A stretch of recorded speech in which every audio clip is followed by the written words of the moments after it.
Bonjour les béliers, je suis ravie de vous retrouver pour votre horoscope du mois d'avril 2025. Merci infiniment pour tous vos likes, vos partages, vos commentaires tous les mois, ça me touche énormément. Et on va se lancer tout de suite vers les énergies qui vont vous accompagner sur ce mois d'avril. Alors, on a un tarot, donc le tarot humain qui est sorti, et un oracle. Je vous mettrai tout dans les stories, mais si vous avez la moindre question, comme d'habitude, vous n'hésitez pas, je réponds en commentaire. Alors, les béliers, on est parti pour les énergies qui vont vous accompagner ce mois-ci. Ok, la première lame qui sort, c'est l'impératrice. Bon, l'impératrice, c'est une énergie qui peut nous parler de gestation, qui peut nous parler de projets comme ça. Vous le voyez sur la carte, c'est un personnage, une femme enceinte. Donc il y a cette idée avec l'impératrice de vie en floraison, de grossesse, pourquoi pas, de figure maternelle. De manière plus générale, c'est une croissance, c'est du partage, c'est de la beauté, c'est de la fertilité. C'est l'idée de mettre en œuvre son succès pour réussir dans l'abondance. Mais vous le voyez, quand une femme est enceinte comme ça, on n'est pas encore sur l'idée d'avoir son projet entre les mains. On est vraiment sur l'idée de le concrétiser. Le concrétiser encore plus parce que vous l'avez vu, il y a le valet de bâton qui a sauté comme ça du jeu. Le valet de bâton nous invite vraiment à se laisser traverser par un flot de créativité. Ça peut être des nouvelles passions, ça peut parler de faire quelque chose de neuf dont on a envie. En tout cas, un valet de bâton et une impératrice, c'est j'arrime profondément mes projets à mes valeurs. Je mets sur pied des nouveaux projets. Peut-être aussi, je me forme à quelque chose de nouveau. J'apprends à connaître quelqu'un. Mais vous voyez, c'est une énergie vraiment de débutant, de nouveauté. Donc, il n'y a pas encore toute la connaissance. Mais il y a de l'importance en fait. Il y a l'importance de... Il y a l'importance de faire, il y a l'importance d'agir, il y a de l'importance de sonder. Vous voyez un peu comme moi quand je vous fais les horoscopes comme ça, je parle, il y a des mots qui sortent de ma bouche, vous les entendez, mais vibratoirement parlant, je vais sonder les énergies. Je capte, j'essaye d'être le plus aligné possible à la fréquence pour pouvoir vous transmettre le message qui vient, qui passe à travers moi. Là, c'est à peu près pareil pour vous, les béliers, avec cette ok, je vois ce projet, je mets en place ce projet, Mais vous voyez les deux personnages sur les cartes, je vais vous rapprocher un peu, mais on est clairement sur des yeux fermés, sur du recentrage, sur je sonde et je capte et j'analyse à travers mes ressentis, pas à travers mes yeux. On a ensuite, ok, un 10 de bâton qui vient. On arrive en haut de la montagne, le projet sera bientôt réalisé, mais vous voyez, c'est clairement ça. Là, le 10 de bâton, pour moi, c'est je continue encore un peu de grimper. Je continue encore un peu mes efforts, je continue encore un peu... On a un valet de bâton et un 10 de bâton, donc... Le 10 de bâton, en général, c'est cette sensation de je dis non, je me libère des engagements obsolètes, je fais attention au surcroît de travail, etc., etc. J'assume mes choix, j'assume mes responsabilités. Pour moi, ici, il vibre vraiment différemment. Il vibre en ok, je sais que ça me demande encore un engagement et je sais que ça me demande encore du travail et je sais que ce projet me demande encore peut-être un peu de patience, un peu de compréhension. Mais je me ressens parce que c'est juste et ça vibre et ça me fait du bien et je sais que c'est le bon projet, donc je lâche rien, quoi. Et même si ça demande encore un peu d'effort, j'y vais, quoi. Mais c'est pas je lâche pas et je contrôle, c'est je sais ce que ça me demande. Je sais ce que ça me demande et Et j'ai confiance que c'est le bon chemin parce que je le ressens en fait à l'intérieur. Parce que je le ressens à l'intérieur, parce que bah, ça me demande peut-être de travailler dur, mais j'ai confiance, quoi. J'ai confiance en moi, j'ai confiance et je m'abandonne. J'ai confiance en l'univers et en ce qu'on me propose. On a le cavalier d'épée juste après. Donc le cavalier d'épée nous parle de ces énergies comme ça qui avancent assez rapidement. Un cavalier d'épée, il n'est pas là pour faire dans le sentimentalisme aigu, hein.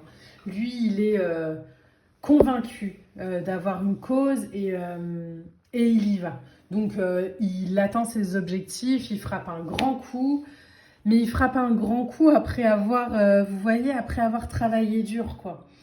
Donc pour moi, ça, c'est vraiment l'énergie peut-être qui prendra place sur la fin avril ou sur le mois de mai, où, ok, bam, c'est le moment. Une fois que le projet est prêt, bah, il y a l'accouchement.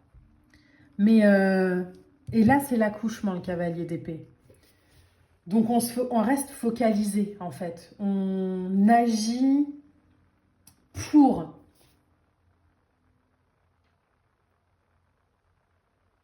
On se pose des questions. Il y a quelque chose de très centré là-dedans, de très conquérant.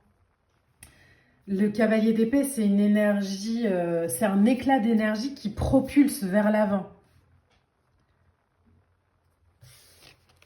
On a un pendu, mais vous voyez, c'est pas encore le moment. C'est pour ça que je vous dis, pour moi, ici, ça vibre plus sur fin avril, voire le mois de mai.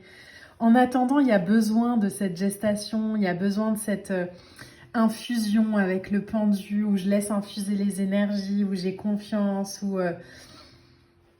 je me laisse porter aussi par les énergies, et même si j'ai envie que ça aille plus vite, plus vite, plus vite, non, en fait, je respecte le timing, je respecte l'énergie qui me traverse, parce que ça, c'est pas quelque chose qui vous est imposé, hein.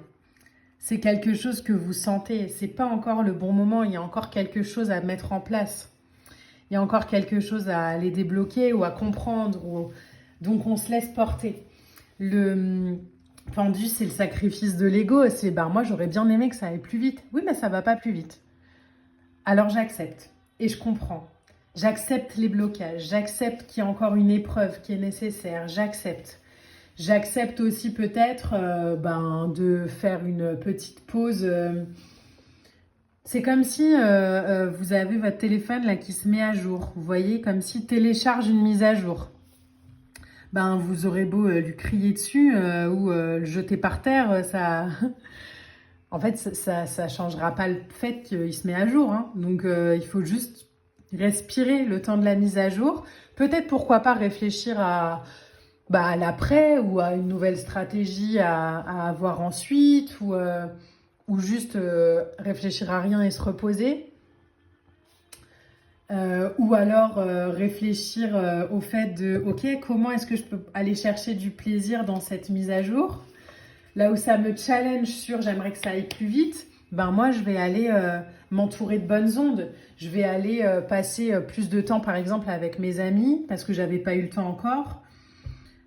Parce que j'étais débordée par cette gestation, bah là, ok, bon bah il y a un petit moment de pause, alors je vais aller partager des énergies, je vais aller me faire plaisir autrement. Il y a une importance, les béliers, à se faire plaisir ce mois-ci aussi. On célébrera les victoires, etc. sur la fin avril et sur le mois de mai.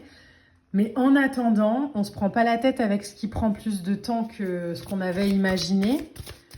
On laisse en fait la mise à jour, et c'est très parlant pour moi, donc je vous le retransmets, mais on laisse se mettre à jour les énergies. Et...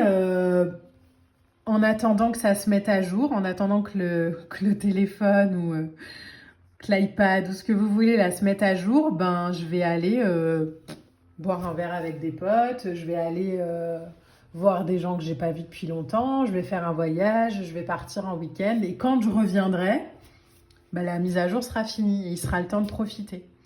Mais je respecte les énergies, je respecte la fréquence, je respecte le timing. On a en carte oracle, pour vous, waouh, on a la lame de l'équilibre et il y a une autre lame qui a voulu venir, donc elle est ici, je vais la mettre aussi. on a la magie lunaire. Donc, vous voyez cette importance de respecter les énergies, de respecter son bien-être aussi, de trouver un équilibre intérieur malgré les épreuves ou malgré ce qu'on ne comprend pas. C'est l'idée de penser à soi et d'être productif en veillant aussi à se reposer et à respecter le timing. La magie lunaire ici, elle nous demande de nous imprégner de la magie de la nuit. Alors peut-être que sur le mois d'avril, hein, les lunes peuvent être importantes pour vous. Je ne sais pas comment elles tombent, hein, allez voir, mais cette idée de j'apaise aussi mon mental, je me laisse porter et influencer par ce qui est un véritable culte. Donc pourquoi pas la lune, pourquoi pas la nuit. Je respecte en fait l'invisible. Je respecte les étoiles, je respecte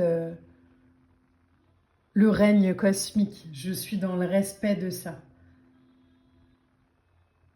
Et j'ai confiance en la magie de la lune, en la magie de la vie. Donc c'est un très beau tirage, les béliers. Je suis très émue de vous l'avoir fait. J'espère qu'il vous parlera.